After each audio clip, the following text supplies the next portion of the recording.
देखिए वेक्टर का डिफाइन लिख लोगे तो सब पढ़ते ही आ रहे हो। Quantity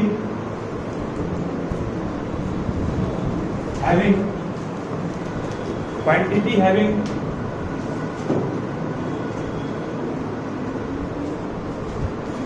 magnitude as well as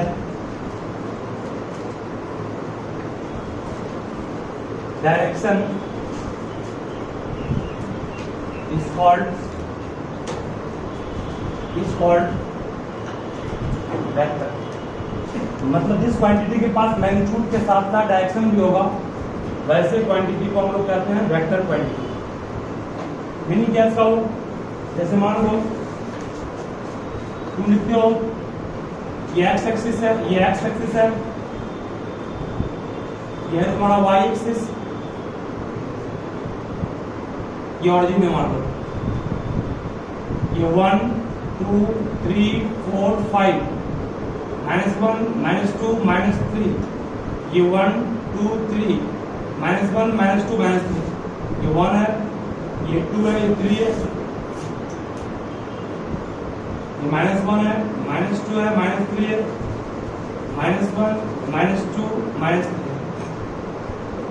तुमने ऑरिजिन की अगर राइट साइड चला 3 यूनिट 1 2 3, ओ ए पॉइंट जो आप देख रहे हैं एक्स एक्सिस के अलाउंग, और एक्स एक्सिस के अलाउंग डायरेक्शन को शो करने हम लोग क्या लेते हैं आई के। अरे वाई एक्सिस के अलाउंग डायरेक्शन शो करना है वहां क्या लेंगे जे कैप, और वाई एक्सिस के नेगेटिव तरफ अगर मूव किए हैं और डायरेक्शन शो करना है तो वहां क्या लेंगे हम लोग माइनस जे कैप। पढ़े ना, इस तरफ क्या लेंगे माइनस आई, मतलब आई कैप एक वेक्टर है, स्केलर नहीं है। आई कैप खुद भी एक वेक्टर है, जे कैप खुद भी एक वेक्टर है, के कैप भी एक वेक्टर है। आई कैप क्या है, आई कैप एक यूनिट वेक्टर है इन डायरेक्शन ऑफ एक्स एक्सिस। सही है, कौन सा एक्स एक्सिस, तो positive in positive direction of j cap भी क्या है, जे कैप भी एक यूनिट वेक्टर है in positive direction of Y axis, और के कैप भी यूनिट वेक्टर है in positive direction of Z axis. तो एक्सिस होते हैं 3, हमने भले वहां 2 लिया है। मान लो अगर किसी ने फिगर में यू इस तरह ड्रॉ किया है, ये एक्स है, ये वाई और जेड है, इसको एक्स मान रहा हूं, ये वाई, और ये आप देख रहे हैं वो है जेड। इस तरह से तीनों आपस में क्या करने है ना, ये फिगर ये एक्स हो गया, ये वाई, ये क्या हो गया जेड, वही फिगर यहाँ पर भी है। तीनों के साथ 90 डिग्री का एंगल बन रहा है। एक्स के अलाउंग अगर हम लोग चल रहे हैं, मान लो यहां तक चले, ये पॉइंट मान लो 0 1 2 3 4 5 है, इसको हम लोग क्या कहेंगे 5 आई कैप कहेंगे। इसको ओ से एक इस ओ ए वेक्टर को कहेंगे क्या हम लोग 5 आई कैप।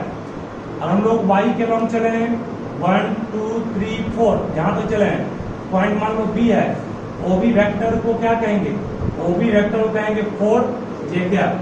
इस तरफ चले हैं 1 2 3 4 5 6 चले मान लो यहाँ पे, ओसी वेक्टर क्या हो गया, ओसी वेक्टर को कहेंगे हम लोग क्या 6 के कैप। मतलब आई कैप, जे कैप और के कैप ये दोनों डायरेक्शन को शो करेगा एक्स वाई जेड के लोग। माइनस आई कैप क्या शो करेगा, माइनस आई कैप रहेगा, हम लोग कहेंगे if is a unit vector in what negative direction of x. X का पॉजिटिव ही है ना, नेगेटिव इधर दिया होगा। जब मान लो कोई कहा कि एक बड़ी है, इस बड़ी पर फोर्स हम लगाए इधर की और 5 न्यूटन, तो आप इसको लिख सकते हैं क्या 5 न्यूटन आई कैप, है कि नहीं। बड़ी का वेट काम किया नीचे, हम लोग कर सकते हैं क्या, बड़ी का वेट मान लो 10 न्यूटन है, क्या कहेंगे उसको हम लोग -10 j cap. Minus means negative direction of j cap means y axis, ठीक है। ठीक है ना। मतलब कि यहाँ पर जो आप देख रहे हैं 5 क्या है, 4 क्या है, 6 क्या है, 5 को बाबू कहते हैं मैग्नीट्यूड, 4 भी मैग्नीट्यूड है और 6 भी मैग्नीट्यूड है। किसी वेक्टर का डायरेक्शन अगर हम लोग कुछ देना है खुद को, उसको डायरेक्शन देने के लिए जनरली क्या यूज करते हैं, आई कैप, जे कैप या के कैप, या साफ भाषा में कहें तो यूनिट वेक्टर का यूज करते हैं। फिजिक्स में पढ़ाई भी थे इसको हम, पढ़े तो होंगे। Unit vector is used to provide what, to provide particular direction. किसी पार्टिकुलर डायरेक्शन प्रोवाइड करने के लिए हम लोग उसमें यूनिट वेक्टर को टेकअप करते हैं। और हमेशा ध्यान रखोगे अगर एन कैप लिए हैं यूनिट वेक्टर के रूप में, क्योंकि ये यूनिट वेक्टर, अगर ये यूनिट वेक्टर है, एन कैप का मैग्नीट्यूड क्या होगा, 1 होगा। आई कैप का मैग्नीट्यूड क्या होगा, आई कैप का मैग्नीट्यूड, इसका सिंबल को मैग्नीट्यूड पढ़ते हैं। What is this, this is said to be magnitude of what, I cap. कितना होगा, 1 ही होगा। मैग्नीट्यूड ऑफ जे कैप 1 होगा, के कैप 1 होगा। मतलब किसी भी यूनिट वेक्टर का मैग्नीट्यूड में लंबाई क्या होगा, 1। मतलब ये बोलना चाह रहा है यहां से यहां तक जो होगा इसी को कहते हैं क्या हम लोग, आई कैप। ये कितना हो गया, 2 आई कैप। ये कितना हो गया, 3 आई कैप। ये 4 आई कैप, ये 5 आई कैप। मतलब एक यूनिट जो आपने ऑरिजिन से बढ़ा, एक्स जो बढ़ा तो 1 आई कैप, ये आई कैप। वाई एक्सिस की ओर बढ़ा तो क्या हो गया, 1 जे कैप। जेड की ओर बढ़ा तो क्या हो गया, 1 के कैप। मतलब आई कैप, जे कैप, के कैप ने डायरेक्शन प्रोवाइड किया एक्स, वाई और जेड को। ठीक है ना। ये आप लोग पहले पढ़े थे, इसको हम फिर से रिव्यू बस कर दिए। अब इसी में एक और क्वेश्चन आएगा, जैसे कि मान लिया जाए, नोट कर लीजिए,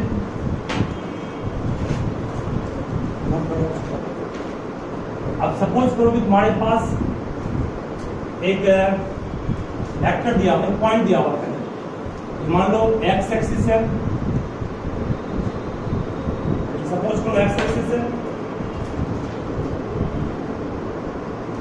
और दिस इज वाई एक्सिस। एक पॉइंट यहां पर मान, इस पॉइंट किसे कहा, ए पॉइंट, ठीक है। ए पॉइंट दिया हुआ है, ए पॉइंट का सपोज करो तुम्हारे पास दिया हुआ कोऑर्डिनेट, मान लो कोऑर्डिनेट है 3, ठीक है। कोई पूछेगा आपसे what is the position vector of A. इसके बाद बुक में पढ़ोगे टॉपिक आया है पोजीशन वेक्टर। पोजीशन वेक्टर क्या होता है, पोजीशन वेक्टर को शॉर्ट में लिखते हैं पी वी। वी मींस क्या होता है, position vector of A point, किसी पॉइंट जिसका कोऑर्डिनेट दिया गया उसका निकालना है पोजीशन वेक्टर। कैसे निकालेंगे, जब भी किसी पॉइंट का आपको निकालना हो पोजीशन वेक्टर, तो उस पॉइंट को ज्वाइन कहां से करते हैं, ऑरिजिन से। पहली बात ज्वाइन की ऑरिजिन से। किसी वेक्टर को मींस पूरे वेक्टर को कि हम लोग कहेंगे क्या, position vector. What is this, this is said to be the position vector of which point, point A, ठीक है। मान लो पॉइंट बी का कहेंगे आपको, पॉइंट बी यहाँ है ना, पॉइंट बी का क्या हो, क्या बोलोगे, ओ बी का। पॉइंट पूछेंगे सी का, यहाँ पॉइंट सी है, उसी को ये कहो। ओ से सी की ओर डायरेक्टेड जो लाइन सेगमेंट है, ओ से बी की ओर, ओ से ए की ओर, ए से ओ नहीं, ओ से ए। एरो मतलब दिया मतलब क्या, ओ से ए चलो, ठीक है। उसे कहेंगे पोजीशन वेक्टर पॉइंट ए का, पॉइंट बी का, पॉइंट सी का। तो पॉइंट ए का निकाल सको, सिंपल पहले बोले पॉइंट ए का एक्स का पार्ट कितना है, यहां से गया एक परपेंडिकुलर, मान लो यहां से परपेंडिकुलर गिरा है, एक्स का पार्ट कितना है इसका होगा, ये लेंथ 3 होगा, लेंथ पड़े ना, ये लेंथ क्या हो गया 3 यूनिट। और ये वाई का पार्ट कितना है 2, ये लेंथ कितना हो गया, ये और 2 यूनिट। जब ये 2 तो ये भी 2 ही होगा ना, मतलब ये भी एक्चुअल में 2 यूनिट, ठीक है। नहीं होगा, x का पोर्शन 3 है, y का पार्ट 2 है। इसका मतलब x की ओर ये पॉइंट कितना बढ़ा हो एस्पेक्ट में, x की ओर 3 बढ़ा, तो इसको 3 आई कहते हैं। x की ओर दिखा रहा है, x की ओर इसका जो मैग्नीट्यूड है वो कितना है 3, प्लस देंगे। y की ओर कितना बढ़ा, y की ओर 2 गया ऊपर ना, हो गया 2, y की ओर कौन दिखा रहा है, j क्या, जे कैप इंडिकेट कर रहा है कि इस पॉइंट ने वाई की और ऑरिजिन के रिस्पेक्ट में कितना रेज किया, 2 रेज किया। ठीक है, मान लो कहीं पर एक फोर्स दिया गया है, एक फोर्स लिखा हुआ है F पे खास पे मिलेगा आपको, फोर्स इक्वल लिखा हुआ है 3i cap minus 7j cap.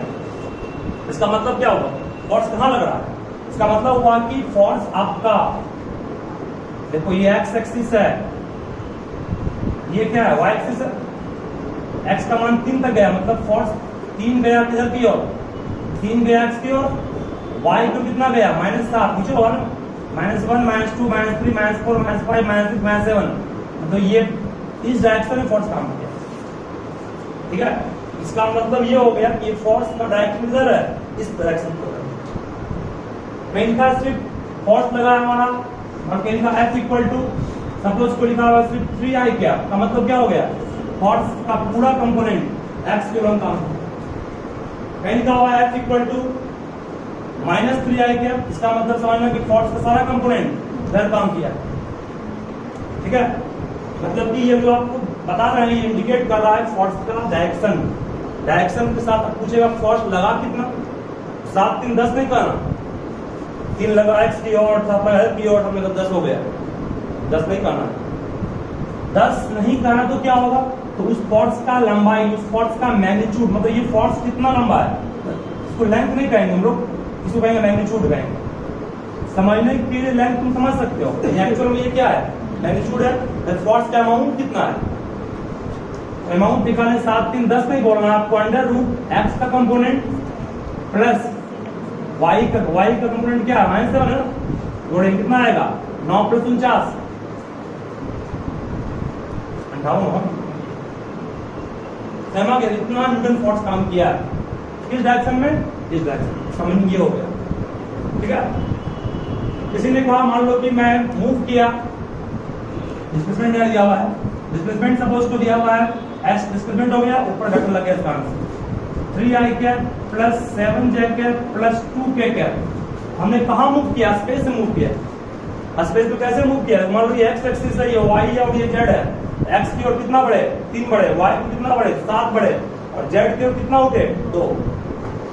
ठीक है, तो वहां से यहां तक वो ज्वाइन किए, इसकी लंबाई हुई ना, वो कितना हुई, तो अंडर रूट कर लेंगे, 3 का स्क्वायर 7 का स्क्वायर, ये आपको देगा लेंथ कितना आप डिस्प्लेस किए, ऑरिजिन प्लस का वो दिया डायरेक्शन के साथ।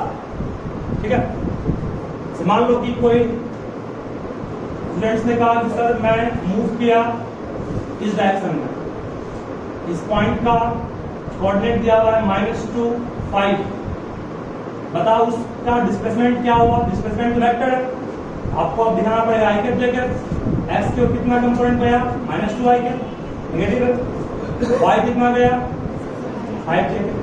अब वो कितना डिस्प्लेस किया, यहां से यहां तक का डिस्प्लेसमेंट यही होगा, ये कितना है, अंडर रूट निकाल लेंगे, -2 का स्क्वायर और क्या 5 का स्क्वायर, वो तुम्हें देगा मैग्नीट्यूड ऑफ डिस्प्लेसमेंट। ठीक है, ये आपका तरीका है वेक्टर को समझने का।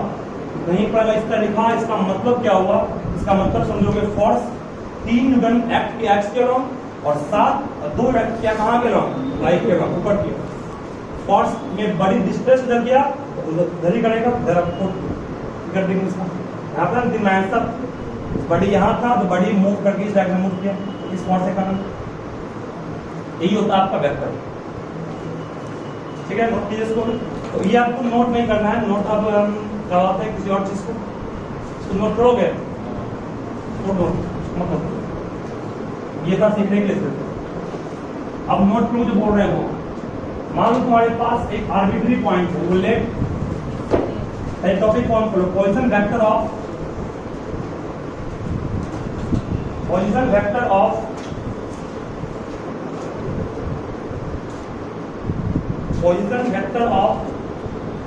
an arbitrary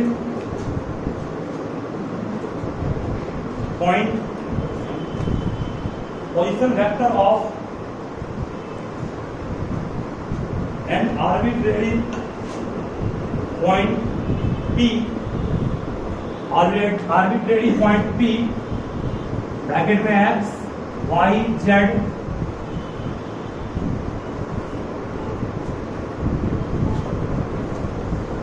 with respect to origin, with respect to origin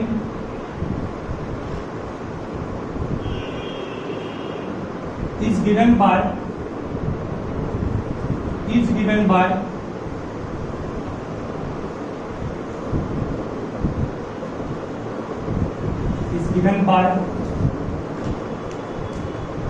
position vector just का क्या कहते हैं आपको, ऑरिजिन से ज्वाइन करेंगे पी पॉइंट को, ज्वाइन करने के बाद वेक्टर क्या मिला हम लोग को, ओपी। इसको क्या लिख सकते हैं, एक्स के लॉन्ग एक्स बढ़े आगे, एक्स आई कैप, वाई के लॉन्ग कितना बढ़े, वाई जेड कैप, जेड के लॉन्ग जेड के, सही है। अब ओपी की लंबाई कितनी होगी, तो उसके अंडर रूट निकाल लेंगे, X square Y square Z square. इसे कहते हैं what is this, what is X Y Z, where X Y Z are said to be direction, पढ़ाएंगे उसको भी हम, डायरेक्शन रेशियो कहते हैं इसको, direction ratio of a vector. एक टर्म आएगा ये ऑब्जेक्टिव पूछता है इसका, व्हाट इज डायरेक्शन रेशियो। आपका जो कंपोनेंट एक्स वाई जेड के अलोंग किसी भी वेक्टर में मूव किया वो कंपोनेंट ही कहलाता है क्या, डायरेक्शन रेशियो। एक्स को वाई को जेड को क्या कहेंगे, डायरेक्शन रेशियो भी कहते हैं। और आल्सो इसका और नाम क्या है, also it is said to be, इसका एक और नाम है डायरेक्शन नंबर भी। डायरेक्शन रेशियो का एक और नाम क्या है, डायरेक्शन नंबर भी है, और एक नाम है और इसी को कहते हैं कंपोनेंट ऑफ ए वेक्टर। एक वेक्टर का कंपोनेंट कहलाएगा ये, डायरेक्शन रेशियो का हो, डायरेक्शन नंबर का हो, या इसका मीनिंग समझे क्या हो। मान लो ये आपका एक्स एक्सिस है, ये एक्स है, ये वाई, और ये थंब जेड दिखा रहा है। थंब को ऐसे होना चाहिए, थंब को ऐसे होना चाहिए क्या, नहीं, मान लो ये पॉइंट यहाँ लिए, ये पॉइंट स्पेस का है ना, इसका मतलब एक्स की ओर कितना बढ़ा है, वाई की ओर यहाँ तक हाइट वो आया, जेड की ओर कितना आगे बढ़ा गया, जेड हो जाएगा। नहीं समझ रहे, एक और ध्यान देना, जो दीवार है तो नीचे है ना, ये इसको एक्स मान लीजिए, इस पार्ट को वाई मान लीजिए, और इसको जेड मान लीजिए, इस लाइन में, ठीक है, जेड हो गया। ये पॉइंट यहाँ पर है स्पेस में, एक्स एक्सिस से इस पॉइंट की दूरी क्या है, यहाँ तक है ना, मान लो 1 2 3 4 पे एक्स का 4 हो गए, वाई का मान कहाँ से यहाँ से यहाँ तक आएगा, जेड मीन्स यहाँ से यहाँ तक हाइट जो इसका होगा वहाँ माप लेंगे कितना आएगा, ये मान लो क्वांटिटी यहाँ आ रहा है 100 पर आ रहा है, ठीक है। ये पॉइंट निकल गया ना, ये पॉइंट निकल गया, ऑरिजिन से ज्वाइन करेंगे उसको, वेक्टर बन जाएगा ना, कितना 3 कहे थे, 5 और 6 पे 3 आई के 5 ए के 4 ठीक है। ये होता है आपका स्पेस के लिए। ओपी क्या है बोली दी आपको, ओपी वहां से यहाँ तक की लंबाई देगा, डायरेक्शन भी बोल दिए, वो क्या दिखाया वो सब भी हो गया। कहते क्या है इसको, डायरेक्शन रेशियो कहते हैं, डायरेक्शन नंबर कहते हैं, या इसको आप कंपोनेंट का वेक्टर कहते हैं, ठीक है। ये लिखिएगा,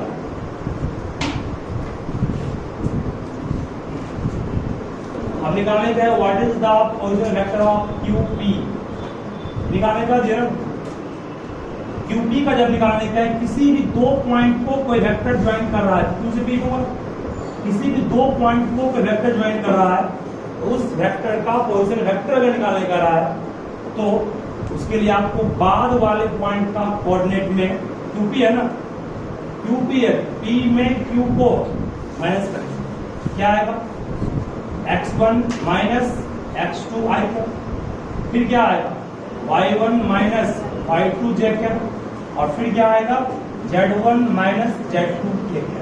प्रोफेसर कैसे लिखे रूट कीजिए, आप कहेंगे from triangle law of vector addition,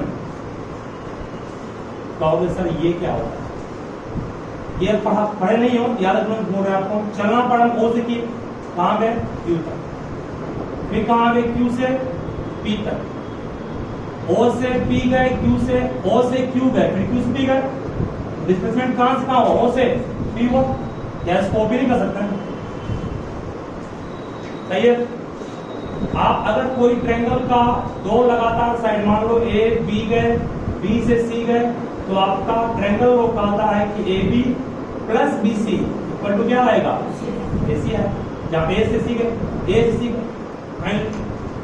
triangle law से आप कहिएगा सर QP को आप बिल्कुल लिख सकते हो कितना, OP माइनस OQ, सही है।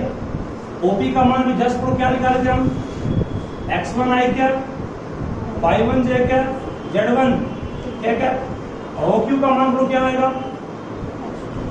x2 i cap, y2 j cap और क्या z2 k कैप। ब्रैकेट तोड़ के साफ करेंगे, ब्रैकेट तोड़ क्या x1 minus x2 i cap नहीं आएगा, plus y1 minus y2 j cap नहीं आएगा, और z1 माइनस क्या आएगा, z2 k कैप भी आएगा।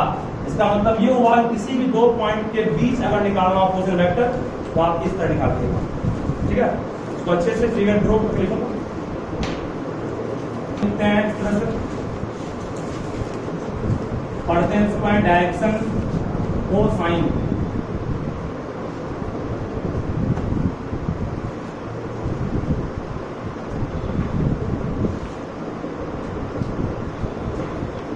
ध्यान देना,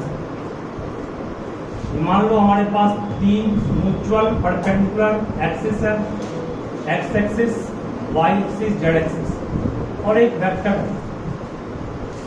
ए, इसको पी मानते हैं, इसका कोऑर्डिनेट है एक्स वाई जेड। ज्वाइन किए, ओपी क्या दिया हम लोग को, पोजीशन वेक्टर, इसका पॉइंट पी का ओरिजिन, ठीक है। और एक्स वाई जेड भी जस्ट कहा था क्या होता है, what is X Y Z, X Y Z को डायरेक्शन दे चुका था किसका, ओपी वेक्टर का, है ना। तो सपोज करो कि ओपी वेक्टर ने एक्स एक्सिस के साथ पॉजिटिव डायरेक्शन में अल्फा एंगल फॉर्म किया, alpha angle. X OP vector ने वाई के साथ फॉर्म किया मान लो कितना एंगल, बीटा, और ओपी वेक्टर ने जेड के साथ जो फॉर्म किया वो कितना फॉर्म किया, गामा। तो कॉस अल्फा, कॉस बीटा और कॉस गामा को ही कहते हैं डायरेक्शन कोसाइन, इसका, इस वेक्टर ओपी, ठीक है। What is direction cosine, direction cosine हो गया angle formed by OP vector in positive direction of x axis जो बनेगा, है उसका कोसाइन लेंगे तो जो कुछ मिलेगा उसी को डायरेक्शन कोसाइन करते हैं, ठीक है। उस तरह वाई एक्सिस के साथ जो एंगल बना उसका कोसाइन लिए, कोसाइन मींस कॉस लिए, जेड के साथ बना गामा एंगल उसका कोसाइन लिए, ये तीनों मिलकर के डायरेक्शन कोसाइन करना, मतलब एक्स के साथ जो बना वो क्या बना, कॉस अल्फा, वाई के साथ कॉस बीटा, और जेड के साथ क्या बना, कॉस गामा। ये डायरेक्शन कोसाइन क्या आ गया, और डायरेक्शन कोसाइन को दिखाते हैं जिस सिंबल से, वो सिंबल क्या, एल, एम और एन, ठीक है। मतलब इस सिंबल से क्या होता है, it is denoted by L, M and N, ठीक है। और गिवन बाय, और इसको लिखते कैसे हैं, एक तो तरीका ये हो गया एंगल दिया है तो निकाल लेंगे। अगर आपको डायरेक्शन कोसाइन किसी वेक्टर का निकालने का, अल्फा बीटा गामा एंगल दिया हुआ है तो निकाल लेंगे। अगर एंगल दिया हुआ नहीं है तो कैसे निकालेंगे, उस पर ध्यान देना। एंगल दिया हुआ नहीं है तो उसको निकालने का क्या तरीका है, हम एक सिखा रहे हैं, बाकी सबको फिगर ड्रॉ करना पॉसिबल नहीं है, क्योंकि ये फिगर किसमें है, 3D में है ना। देखिए यहां से गिराएंगे परपेंडिकुलर, ये कौन ट्रायंगल, राइट ट्रायंगल, इसकी लंबाई को हम लोग क्या कहेंगे, मैग्नीट्यूड ऑफ वेक्टर ओपी कहेंगे, नहीं कहेंगे, या इसी को अंडर रूट आप लिख सकते हैं बिल्कुल, क्या, X square Y square Z square कहेंगे ना, इसी ओपी को ना, इसी को आप दिखाते हैं आर सिंबल से, आर, सिर्फ आर। आर मीन्स मैग्नीट्यूड, जब किसी भी आप पोजीशन वेक्टर का निकालते हैं तो उसको सिंबल से दिखाते हैं क्या हम लोग, आर। बोले यहाँ पर कॉस अल्फा का फॉर्मूला क्या होगा, ये कॉस एक्स है, अभी जस्ट प्राइम इसकी लंबाई कितनी होगी, एक्स, जब यहाँ 3 था तो 3 लिए थे ना, एक्स हो गया, ये कितना हो गया, वाई, सही है। कॉस अल्फा इक्वल टू क्या पढ़ेंगे आप, बेस बाय हाइपोटेनस, सही है। मतलब कि कॉस अल्फा का मान क्या आ गया, एक्स बाय आर, जहां एक्स क्या डायरेक्शन रेशियो है, तो आर क्या है, आर आपका ओपी वेक्टर का मैग्नीट्यूड है, एक्स बाय आर भी तुम इसको लिख सकते हो, ठीक है। उस तरह से कॉस बीटा का निकालेंगे तो क्या आएगा, वाई बराबर है, कॉस गामा का निकालो क्या आएगा, फिगर हम 3D बना नहीं सकते हैं, आपके बुक में ये फिगर दिया हुआ है डायमेंशन का अच्छा से, इस फिगर से आप समझ सकते हैं कि कॉस अल्फा तो समझा दिए, कॉस बीटा भी हो जाएगा, कॉस गामा के लिए इस फिगर को यूज करके समझ जाओगे कैसे किया, ठीक है। तो ये क्या मिला आपको, ये आपको मिला डायरेक्शन रेशियो और डायरेक्शन कोसाइन के बीच क्या रिलेशन है, क्या, अगर डायरेक्शन रेशियो जानते हो ये अपने आप निकल जाएगा आपको, यहाँ where r what is r, तो कब where r is magnitude of vector OP, जिसको x square plus y square plus क्या कहेंगे, this is the formula of direction cosine. ये इंपॉर्टेंट है, ये पूछता हमेशा है क्वेश्चन याद। अब मान लो मैं आपसे अगले क्वेश्चन पूछूंगा, एकदम सिंपल क्वेश्चन है, पूछा हुआ क्वेश्चन बुक का है, व्हाट इज डायरेक्शन कोसाइन, तो शॉर्ट में डीसीएस लिखता है, ठीक है, DC apostrophe come S, what is direction cosine of x axis, x axis भी तो एक वेक्टर है नहीं है, उसका डायरेक्शन कोसाइन क्या होगा, तो जो एक्स एक्सिस का पूछ रहा है इसका मतलब ओपी कहां आ गया, यहां आ गया, जब ओपी यहां आ गया अल्फा का मान क्या हो गया 0, बीटा का मान क्या हो गया 90, गामा का मान भी क्या हो गया नहीं हो गया, ओपी वेक्टर यहां आ जाएगा, अल्फा घट के 0 हो जाएगा, तो ना बनेगा एक्स एक्सिस ये, तो ओपी वेक्टर यहां आएगा तो आप कहेंगे हमारा वेक्टर ओपी जो है वो एक्स एक्सिस के अंदर आ गया, मींस ये एक्स एक्सिस शो कर रहा है, अल्फा का मान 0 हो गया, बीटा का मान क्या हो गया 90, गामा का मान भी क्या हो जाएगा फिर 90, तो अल्फा 0, बीटा 90, गामा 90, तो एंगल यूज करें, किसको यूज करें, एंगल यूज करेंगे, तो बोला एल का मान कितना हो गया इसमें, एल का मान cos 0 का मान कितना 1, एन का मान क्या होगा cos 90 का मान कितना 0, और एन का मान क्या होगा cos 90 का मान भी क्या 0, इसका आंसर क्या हो गया, आंसर विल बी 1 0 0। समझ गया ना, मींस ये तरीका है डायरेक्शन कोसाइन निकालने का। What is direction cosine of y axis, y axis बोल रहे हैं अल्फा का मान 90 हो जाएगा, बीटा का मान क्या हो जाएगा 0 हो जाएगा ना, y एक्सिस का, तो y एक्सिस के लॉन्ग आया तो बीटा का मान घट 0 हो गया ना, अरे बीटा भी ये था बाबू, y इसका में ओपी y पर आ गया, बीटा का मान घट के 0 हो गया, अल्फा कितना 90 हो गया ना, गामा भी क्या हो गया 90 हो गया, तो अल्फा 90, बीटा 0, गामा भी 0, आंसर क्या इसका आएगा 0 1 0 1, ठीक है। ये तरीका हुआ किसी भी वेक्टर का, इवन एक्सिस का भी आप डायरेक्शन कोसाइन पूछेगा तो ये इस तरह बनाएंगे, ठीक है। देखिए इसको अच्छे से याद नहीं करना है, स्क्वायर बाय तीनों को ऐड करेंगे, एडिंग 1 2 3, इक्वेशन 1 2 और 3 तीनों को ऐड करेंगे, क्या आएगा L square M square N square, और इस तीनों को जो ऐड करोगे तो तीनों का एलसीएम बोलो क्या आएगा आर स्क्वायर, यहाँ पे क्या आएगा एक्स स्क्वायर, ये क्या आएगा वाई स्क्वायर, ये क्या आएगा, अब तो ध्यान सोचिए यहाँ पर X square Y square Z square का मान अंडर रूट करके आ रहा है, स्क्वायरिंग करते हैं बोथ साइड्स का हम लोग, आर स्क्वायर का मान क्या आता है X square Y square Z square, इसके जगह पे क्या पुट कर सकते हैं, इसके पे क्या पुट करेंगे आर स्क्वायर बाय स्क्वायर करके क्या आएगा 1, दैट मींस हमारे पास क्या मिला रिलेशन, ये मिला कि L square plus M square plus N square equal to always क्या होगा 1, ठीक है। मींस तीनों डायरेक्शन कोसाइंस के स्क्वायर्स का सम ऑलवेज इक्वल टू 1 होगा,